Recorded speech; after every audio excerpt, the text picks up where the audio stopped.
ኣዝዩ ዝሕዝን ውሳነ እዚ ላሚን ዝበሃል ተፃዋታይ ካብ ባርሰሎና ክስጎም ድዩ እዚ መንእሰይ እዚ ኣብዚ ማስ ሚድያ ኣብዚ ክልተ መዓልቲ ኣዝዩ ኣዘራራቢ ኮይኑ ኣሎ ምክንያቱ ኣብቲ ባርሳ ናይ ዓወት ፅምብል ኣብቲ ገብረሉ ዝነበረት እዚ መንእሰይ ባንዴራ ናይ ፍልስጤም ሒዙ ይመፅዩ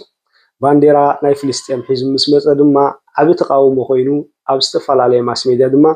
ኣዘራራቢ ኮይኑ ኣሎ እዚ ዝኾነሉ ምክንያት እንታይ እዩ እንድሕር ኢልኩም ኣብዚ ሕጂ እዋን ፍልስጤም ምስ እስራኤል ኣብ ኩናት ኣትያ ኣላ እስራኤላውያን ድማ ሕጉሳት ኣይኮኑን ደገፍቲ እስራኤል እውን ሕጉሳት ኣይኮኑን እዚ ተፃዋታይ እዚ ካብ ባርሳ ክወፅእ ኣለዎ ወይ ድማ ግቡእ መቕፃዕቲ ክረክብ ኣለዎ እናበሉ ጎስጓስ ይገብሩ ኣለዉ ብፍላይ ድማ እዚ ናብ ፖለቲካ ዝኣተወሉ ምክንያት እቲ ቀንዲ ሓላፊ ሰራዊት ምክልኻል ሰራዊት እስራኤል ዝኾነ እስራኤል ዝበሃል ሰብኣይ እዚ ሰብኣይ እዚ ዘረባ ኣልዒሉ ዘሎ እዚ ድማ እንታይ ዝብል ዘሎ እዚ ላሚን ዝገበሮ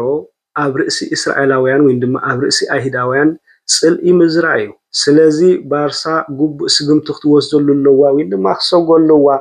ምክንያቱ ባርሳ ኣብ ናታ ሂስትሪ ከምዚ ዓይነት ተፃዋታይ ሪኣ ኣይትፈልጥን እያ ባርሳ ናይ ስፖርት እምበር ናይ ፖለቲካ ኣይኮነትን እናበለ ይዛረብ ዘሎ እሱም ካብዚ እንታይ ትብሉ ተቃውሞ ጥራይ ግን ኣይኮነን መፂዎ እዚ መንእሰይ እዚ ብዙሓት ደገፍቱ ናብ ቦታ ረኺቡ ኣብ ኤክስ እንድሕር ከይድና ኣብ ትዊተር ማለት እዩ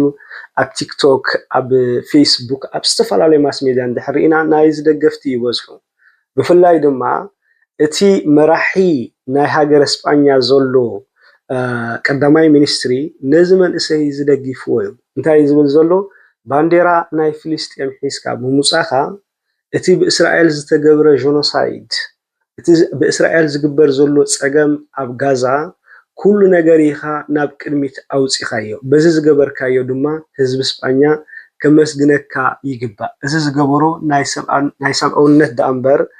እዚ ዝገበሮ ፅልኢ ኣብ ርእሲ ኣይሁዳውያን ምዝራእ ኣይኮነን እናበለ ይምጉሶ ኣሎ ስለዚ እስኹም ከ